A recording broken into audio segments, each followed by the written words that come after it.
看过小 baby 翻身的样子吗？是不是金口爱金口嘴，对不？你知道我们长大之后还是继续在翻身，有的人靠做生意翻身，有的人靠炒股翻身，有的人靠房地产翻身，可是还有的人靠外佣帮他翻身。今天我来跟你聊一聊，如何可以避免最后这一个翻身的命运。胡乃文开讲了，我是你的老朋友胡医师。年轻型的中风越来越常见，别以为少年郎就不会中风，30多岁中风的例子，新闻常常有报道，是不是？及时救命，一招辨别脑中风。提早发现脑中风，来把握黄金治疗时间，以免留下后遗症。判断一个人是不是中风，很简单，用一个字叫 fast。fast 可以当快讲，也可以当饿了讲，对不对？好，那这个 fast 这个字儿呢，他说啊 ，F 就是 face， 就是让他微笑。你看他在笑的时候，是不是一边有问题啊？嘴角是不是歪斜，或者是脸的表情已经不对称了？这是第一个 F， 叫做 face。第二个叫 A 就是 arm， 就是手，把手呢2个手这样子平平举起来。举起来的时候呢，这个人刚刚举起来一只手。要用力举，好像很难举起来，这就可能有问题。再来 S speech 就是说话，你跟我讲一个，说你好，你好，胡医师，我糟了，这个就是怎么样，嘴巴里面含了个卤蛋一样，是吧？那这说不清楚。再来一个 T 叫做 time 什么意思呢？那在网络上面大家看到就是赶紧叫119，没错，赶紧叫119送医院。中风3前兆，小腿酸重麻。中风其实是有前兆的。来，我们读一读杨继洲先生所写的《针灸大成》里头讲了这么一段话。杨继洲啊，他是家传的这个经验呢，他说还没有中风之前1、2个月到3、4个月之前呢，就会发现到足胫上发酸重麻，就是说在足胫就是小腿啊。最前面那一根骨头就叫做足胫，在这个足胫上面呢会发酸啊、重啊、麻呀，然后呢发生了以后好久才解开来。那么他说这是将要中风之后，也就是快要得中风了。于是呢便以急救3里绝骨4处，就是说赶紧的要在3里穴2个3里穴，绝骨2个绝骨穴，一共是4个啊。他说。便以急灸3里绝骨4处，各3壮，就是用艾灸呢灸3壮，要先灸3里，后灸绝骨啊，一定要记得啊！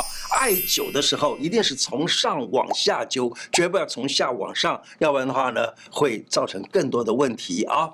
灸完了以后啊，赶快用生姜、薄荷、桃叶、柳叶这4味药煎汤。然后拿那个汤呢来淋洗这个刚刚灸过的这一块区域，那么这样子的话呢，可以使那个风气啊从窗口就出去了。假如说是在春夏交的时候、夏秋交的时候，也来灸一灸，常让这2个地方有灸疮，那是最棒。其实这意思就是说，假如你常常在这个地方灸的话呢，什么高血压的、什么糖尿病等等这些老人病就不容易发生，就这个意思。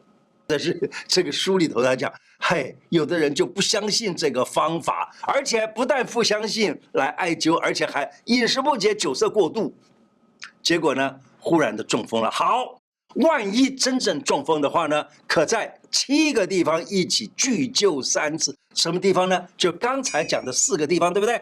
再加上头上百会，还有耳前，一共就是7个地方呢，在这些地方来灸啊。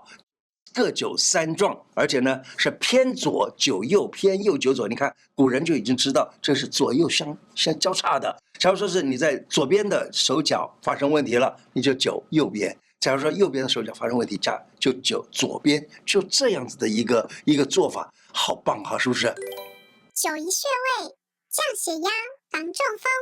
艾灸足3里这个啊，假如说你会的话。你常常自己就做，不是有这么一句话吗？叫做“若要安3里，常不甘”。就是说，假如你想要身体安康健壮，那你就经常的灸3里，而且灸到怎么样呢？你要灸到像是有疮有血有脓有水，我告诉你，这样才是最好。这样子的话呢，就可以降低了啊，就会让你的血压也降下来了。可是现在西医就说，那这样子的话都是在发炎，发炎就不好，这是他们讲的啊。可我就讲一个我以前在教针灸的时候，我有个学生他的例子。那个学生呢是位计程车司机啊，这个人呢他。听完我的课以后，他觉得，嘿，我这个针灸我一定要下功夫，好好的来学一学。他常常就是坐在车上，就是在那里翻书啊，看一看我讲的东西，然后做笔记啊等等。那么他偶尔的看到了我讲的东西的里头有这么一段，他刚好他有个朋友说是血压一直都降不下来，那么他就来，我刚跟胡老师学了这个东西啊，我来帮你灸一灸好不好？啊，帮他灸到他的那个山里啊，常常就真的也已经灸出酒吧来，然后甚至于还有这个流血啊、流水啊等等。结果没想到他这个朋友回去了，慢慢的发现到。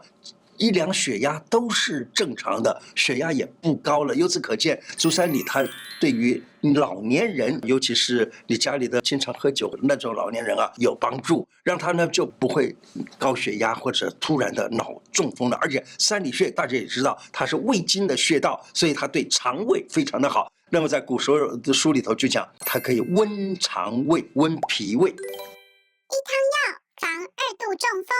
再来呢，就是假如这个人已经曾经中风过，但是呢，现在也已经好了，那你可以让他长期的吃一个药方，这个药方呢叫做半夏天麻白术汤。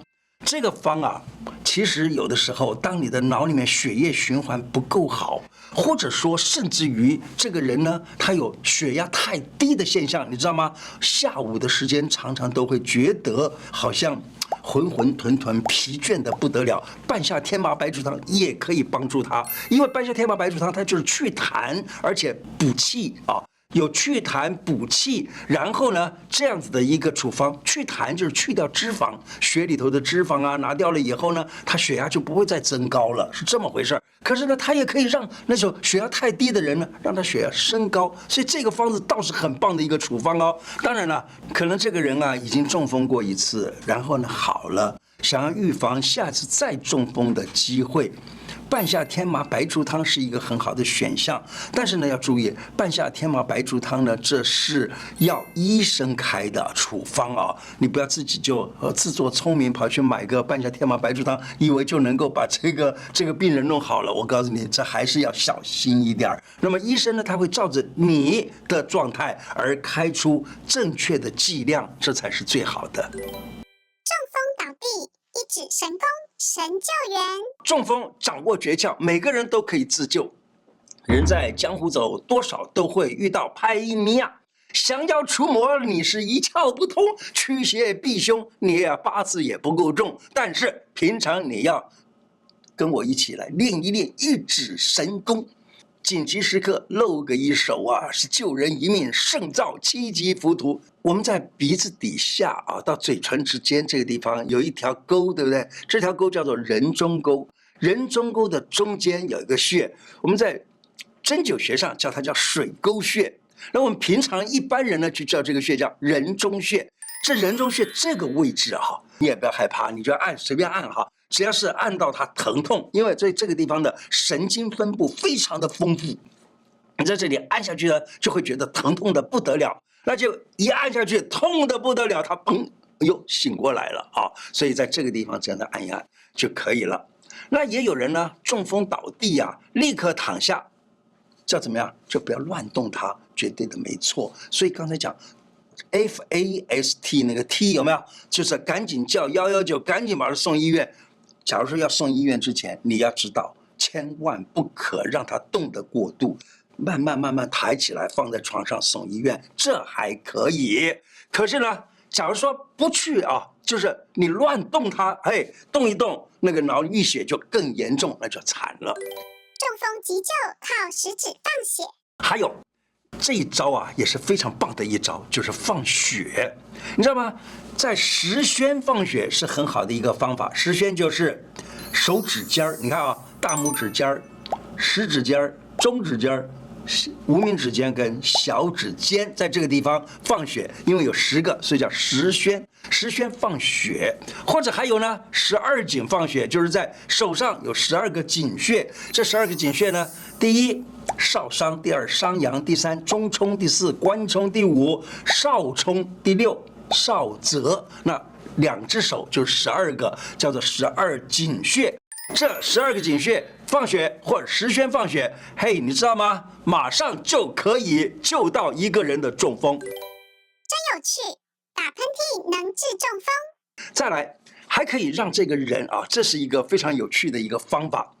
他就让这个人呢，假如说能够打个喷嚏就好了。《医宗经鉴杂病心法》里头有一段，他说啊，中风了。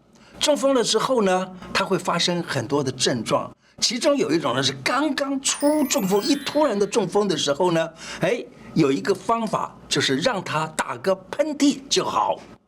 怎么样让他打喷嚏呢？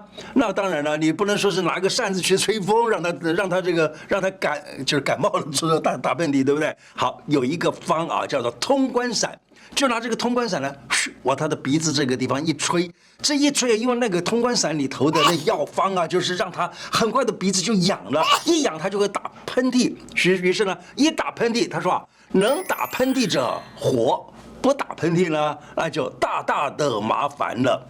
所以你可以在这个时候来让他打喷嚏，但是你说，我到哪里去找这个通关散啊？没关系，我教你一招，你拿一个卫生纸或者拿一个毛笔啊，或者是只要是毛毛茸茸的，能够碰到他鼻子，能够让他打喷嚏的就可以了。那么这样子呢，也可以让他立刻活起来。今天的内容就说到这里，喜欢我的节目吗？如果喜欢，记得按订阅，并且加上小铃铛。另外，欢迎大家加入我的脸书、IG 频道跟 Podcast 频道。谢谢大家，拜拜。